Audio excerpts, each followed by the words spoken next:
will teach you the science and technology part 2 subject. Okay, in this topic included total 10 topics. Out of that, today we are going to start the first topic.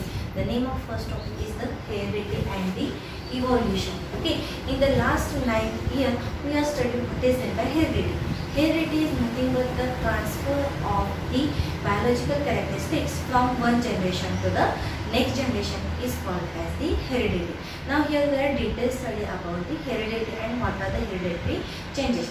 The topic included mainly the contents are here. First is the what is meant by heredity and hereditary changes.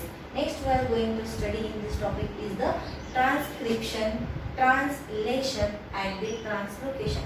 In the last year we are familiar about the transcription and translation. In this year we are going to just detail about what is meant by transcription, translation and translocation. Next we are going to study that is the evolution. What is meant by evolution? Evolution is nothing but the gradual slow changes, but its effects are the long lasting. Okay, that process is called as the evolution. Next we are going to study the evidences of the evolution. We know the evolution processes occurs. Now what are the evidences? How they will be occurred? That will be studied in that point. Okay. Next we are going to study that is the Darwin's theory of the natural selection. We all know the what are the Darwin's theory, but detail we are studied in this topic again, that is Darwin's theory of the natural selection. What Darwin say? Darwin say that the fittest will be survive. That means which is the fittest, which will be adjust to the surrounding environment, that will be only the survive. Other will be perish from this the earth. Okay. Next we are going to study the Lamarckism. The scientist name is Lamarck and he put forth a theory is studied in that topic is called as the Lamarckism. Next point is the speciation. What is meant by speciation? That will be studied in this topic. And last point we will be studying about the human evolution, which is the very important point. How human will be evolved in the all environment, how it will be increases their population, how they will be surviving. Okay students, we are going to next point, that is can you recall. It is the questions. What are the questions can you recall? First question asking you, it is related in your 9th topic. Okay, which component of the cellular nucleus of living organisms carries the hereditary characters? Okay, here question again I am reading, which component of cellular nucleus of living organism carries the hereditary characters? Answer is easy. It is a DNA which transfers genetic characteristics from one generation to the next generation. Now what is the structure of DNA? How it will be look like? Double stranded structure that are done in the 9th standard. Okay, where these DNAs are present? Easy question आहे. कुठे असतो DNA present? तर DNA कुठे असतो present? तो कोणताही organism असू दे, unicellular असू दे, मल्टीसेल्युलर असू दे, त्या सेल्सच्या आतमध्ये काय असतो?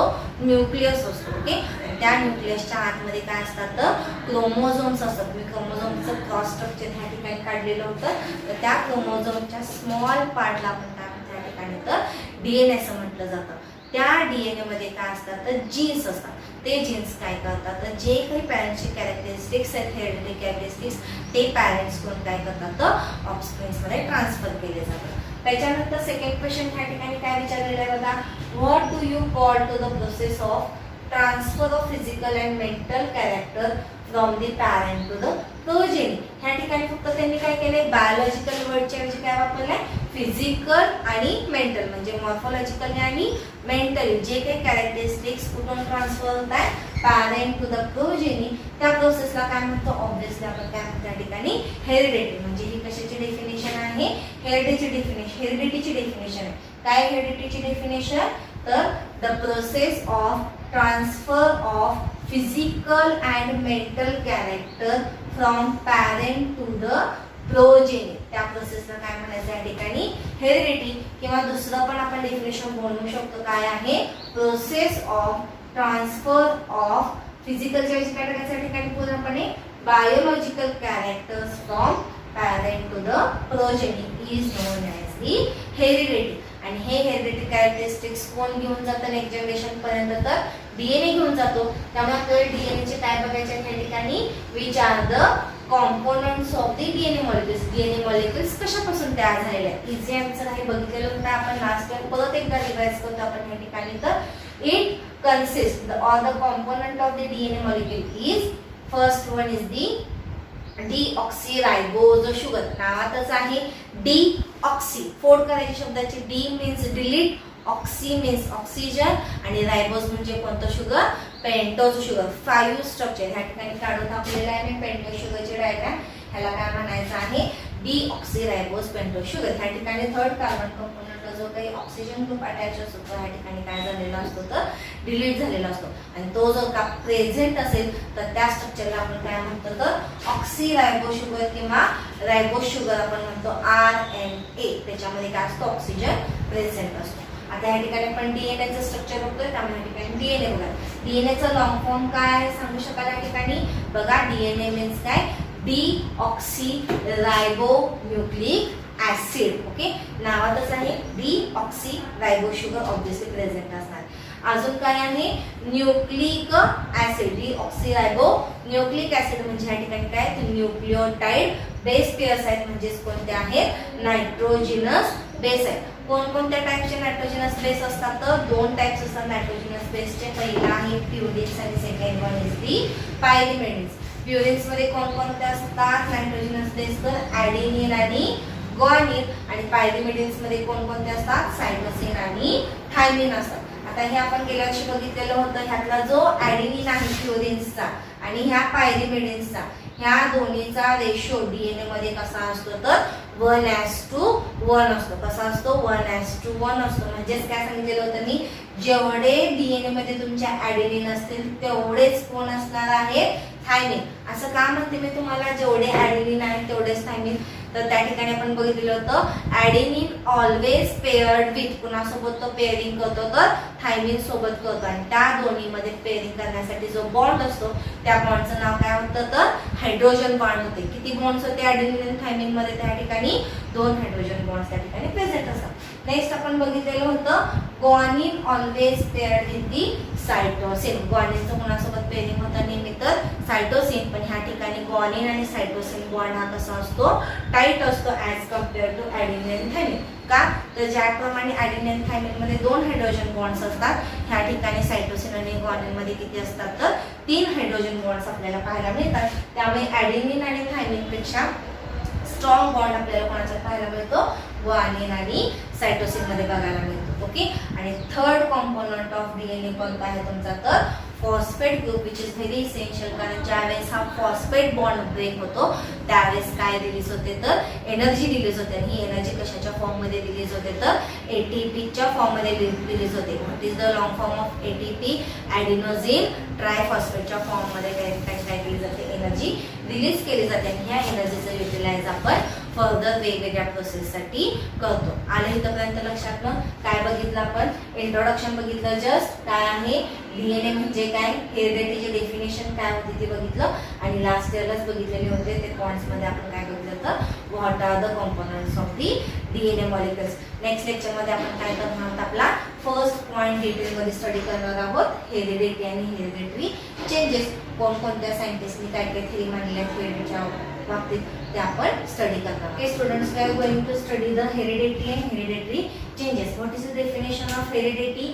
Heredity is the transfer of the biological characters from one generation to next generation with the help of genes. Okay, काय डेफिनेशन सांगितली मी हेरिडिटीची बघा परत.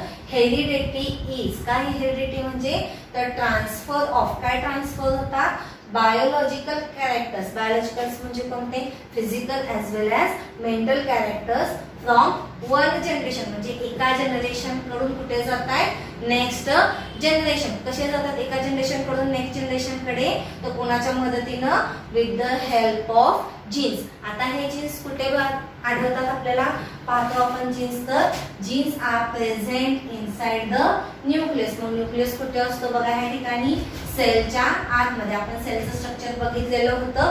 तर सेलच्या आतमध्ये काय असतं ह्या ठिकाणी न्यूक्लियस असतो. आणि त्या न्यूक्लियसच्या आतमध्ये काय असतात तर क्रोमॅटिन नेटवर्क असतात क्रोमोझोम्स, आणि हे क्रोमोझोम्स कशापासून बनलेले असतात तर DNA पासून. आणि ह्या DNAचा स्मॉल बेसिक पार्ट म्हणजे काय या ठिकाणी तर जीन्स आहे. तर ह्या हेरिडिटीची जे काही जे डिस्कवरी आहे कशा पद्धतीने झालेली आहे, कोणकोणत्या सायंटिस्टने त्याच्यावर वर्क केलेलं आहे, तर ते आपल्याला ह्या ठिकाणी बघायचं आहे. बघा ह्या ठिकाणी discoveries of the modern genetics. सगळ्यात पहिल्यांदा हेरिडिटी कॅरेक्टरिस्टिक्स ट्रान्सफर होतात हे आपल्याला कोणी सांगितलेले आहेत तर जॉन ग्रिगोर मेंडेल. मेंडेलने सांगितलेलं आहे किती साली 1886 साली. म्हणून त्यांना काय म्हटलं जातं ह्या ठिकाणी तर पायोनियर ऑफ दी जेनेटिक्स असं म्हटलं जातं. किती साली त्यांनी एक्सपेरिमेंट केलेला आहे तर 1886 साली. कशावरती केलेला आहे पी प्लांट वरती. आणि त्यावेळेस त्यांनी सांगितलेलं आहे की there is a some factor which transfer from one generation to the next generation. त्यांनी त्या फॅक्टरला नाव दिलेलं नव्हतं, त्यांनी फक्त त्याला काय टर्म दिलेली होती फॅक्टर, जो एका जनरेशन कडून दुसऱ्या जनरेशनकडे ट्रान्सफर होतो. ओके.